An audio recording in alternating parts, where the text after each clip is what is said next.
بسم الله الرحمن الرحيم. السلام علیکم ورحمۃ اللہ وبرکاتہ۔ الحمد للہ وکفى وسلام علی عباده الذین اصطفى اما بعد۔ حاضرین و ناظرین، یہ درس نمبر 2161 ہے اور آج سورۃ التغابن کی دو آیتوں کی تلاوت اور تشریح کی جائے گی، آیت نمبر 14 اور 15۔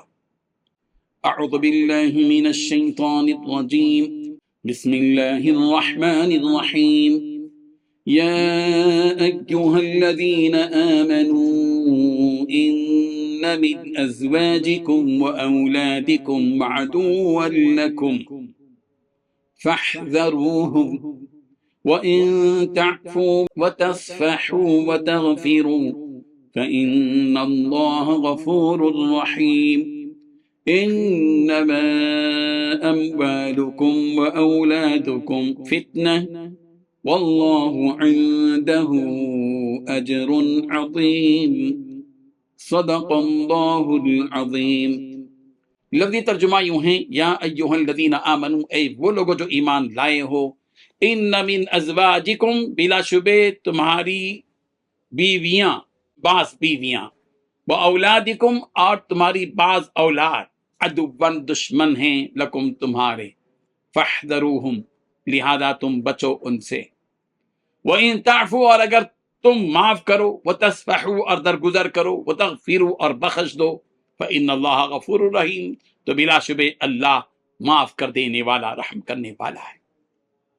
انما، بلا شبہ، اموالکم، تمہارے مال، واولادکم، اور تمہاری اولاد، فتنۃ، آزمائش ہے، واللہ عندہ، اور اللہ اس کے ہاں، اجر عظیم، اجر عظیم ہے۔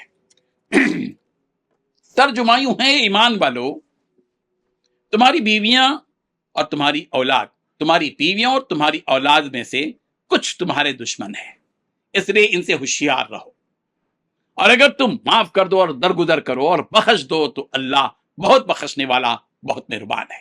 تمہارے مال اور تمہاری اولاد تو تمہارے لیے ایک آزمائش ہے، اور وہ اللہ ہی ہے جس کے پاس بڑا اجر ہے۔ ان دو آیتوں میں 4 باتیں بیان کی گئی ہیں۔ پہلی بات ہے، ایمان والو، تمہاری بیویوں اور اولاد میں سے کچھ تمہارے دشمن ہیں، اس لیے ان سے ہوشیار رہو، ہوشیار رہو۔ دوسری بات، اگر تم انہیں معاف کرو، درگزر کرو اور بخش دو تو اللہ بہت بڑا بخشنے والا، مہربان ہے۔ تیسری بات، تمہارے مال اور تمہاری اولاد تو بس ایک آزمائش ہے۔ چوتھی بات، وہ اللہ ہی ہے جس کے پاس بڑا اجر ہے۔ بزرگان محترم، سورہ تغابن کی 11، 12، 13 آیتیں جن کی تشریح ہم نے کل کی تھی، اس میں یہ بات بتائی گئی تھی کہ دیکھو، اللہ کی اطاعت کرو، رسول کی اطاعت کرو، حکم دیا گیا تھا۔ اور ظاہر بات ہے کہ اللہ تبارک و تعالیٰ کی اطاعت کرنے اور رسول کی اطاعت کرنے کے سلسلے میں جو چیزیں آڑ آتی ہیں، درمیان میں دیوار بنتی ہیں، اور اکثر و بیشتر جو چیزیں اللہ اور اس کے رسول کی اطاعت کے لیے درمیان میں حائل ہوتی ہیں، وہ ہے 2 چیزیں، ایک ہے اولاد، دوسری ہے بیوی، بیوی اور بچے۔ آدمی سب کچھ کماتا ہے بیوی بچوں کے لیے، کیا کر رہے ہو؟ بیوی بچوں کے لیے، بیوی بچوں کے لیے، بیوی بچوں کے لیے۔ بعض مرتبہ آدمی اپنی بیوی اور بچوں کے خاطر ایسے ایسے کام کر جاتا ہے جن کاموں کے کرنے کی اسلام میں اجازت نہیں ہے، اور آدمی کر جاتا ہے۔ اور جب کر جاتا ہے تو ظاہر بات ہے کہ جو چیز آدمی کو اللہ اور اللہ کے رسول سے توڑ دے، دور کر دے، اس کے احکامات کی خلاف ورزی کرنے پر جو چیز مجبور کر دے، وہ اللہ کی دوست کیسے ہو سکتی ہے؟ وہ تمہاری دوست کیسے ہو سکتی ہے؟ وہ تو تمہاری دشمن ہے۔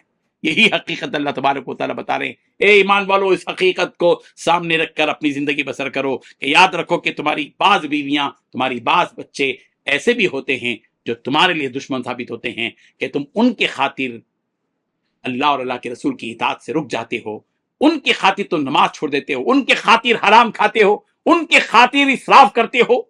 دیکھا جاتا ہے بیوی اور بچے، آج کل کے ماحول میں اس حقیقت کو بڑی آسانی کے ساتھ سمجھا جا سکتا ہے کہ ہمارے ہاں دعوتیں ہوتی ہیں، شادیاں ہوتی ہیں، ولیمے ہوتے ہیں، سانچک ہوتی ہے، مہندی ہوتی ہے، فلاں ہوتی ہے، بارات ہوتی ہے، ہیپی برتھ ڈے ٹو منایا جاتا ہے، چلا چھٹی فلاں فلاں فلاں ساری چیزیں منائی جاتی ہیں، اور بچوں کی تعلیم کے اعتبار سے بہت سے ایسے مراحل ہوتے ہیں کہ یہاں آدمی آ کر ایک آزمائش میں مبتلا ہو جاتا ہے، اور آدمی وہ کرتا ہے جو بیوی کہتی ہے، وہ کرتا ہے جو اولاد کہتی ہے، ان کے تقاضوں کو پورا کرنے میں، ان کی خواہشات کو پورا کرنے میں، ان کی ناجائز خواہشات کو مکمل کرنے میں آدمی اللہ اور اللہ کے رسول کے احکامات کو کونے میں رکھتا ہے، بالائے طاق رکھتا ہے، اور زندگی میں انہی کے حکموں کے مطابق چلتا ہے۔ شادی میں بیوی آرڈر دیتی ہے کہ یہ کرنا پڑے گا، کرے گا۔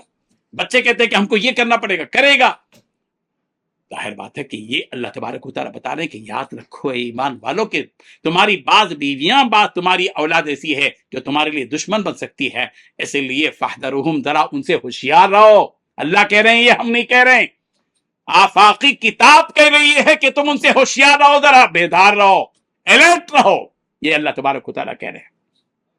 اور اگر بیوی سے اور اگر اولاد سے اس قسم کی کوئی غلطی ہو جائے تو ہمیشہ اس چیز کو سر پہ سوار رکھ کر پوری لائف کو تباہ مت کر لو۔ غلطی ہو گئی، ان کی وجہ سے تم اللہ اور اللہ کے رسول کے احکامات کی اطاعت پہ پیچھے رہ گئے تو سمجھاؤ، بجھاؤ۔ اور اگر بیوی بچے اس بات سے بل آمادہ ہو جائیں جو تم ان کو کی تربیت تم نے کی، سمجھایا ان کو نصیحت کی، ان کے ساتھ خیر خواہی کی اور حکمت کے ساتھ، مصلحت کے ساتھ ان کو سمجھایا، اور وہ ایک راستے پر آگے اور کہا کہ بھی معاف کرو، ہم سے غلطی ہو گئی، تو اللہ تعالیٰ کہہ رہے کہ وَإِن تَعْفُوا وَتَصْفَحُوا وَتَغْفِرُوا فَإِنَّ اللَّهَ غَفُورٌ رَحِيمٌ۔ اگر ایسی حالت میں اپنی بیوی کو معاف کر دیا، بچوں کو معاف کر دیا، بخش دیا ان کو، چھوڑو، کوئی بات نہیں ہے، تم معاف کرو گے تو تمہارا پروردگار تم کو معاف کرے گا، تم ان پر رحم کرو گے تو تمہارا پروردگار رحم کرنے والا، فإن اللہ غفور رحیم، بے شک اللہ تبارک و تعالیٰ معاف کرنے والا، رحم کرنے والا۔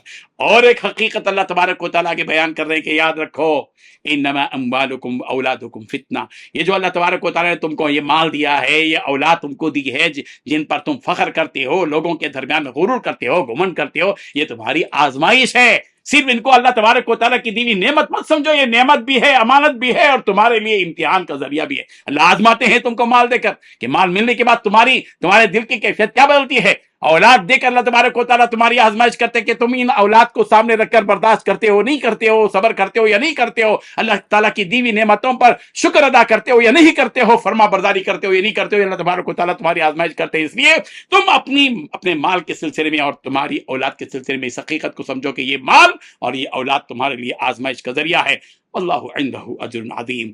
اور اگر تم نے اس مال کے ذریعے اللہ کی راہ میں خرچ کر کے، اس اولاد کی صحیح تربیت کر کے، ان کو ایمان کے دائرے میں رکھ کر اس دنیا سے چلے گئے تو یاد رکھو کہ پروردگار کے پاس تو تمہارے لیے اجر عظیم۔ اللہ تعالیٰ ان حقیقتوں کو سمجھنے کی توفیق عطا فرمائے۔ آمین۔ وآخر دعوانا الحمد للہ رب العالمین۔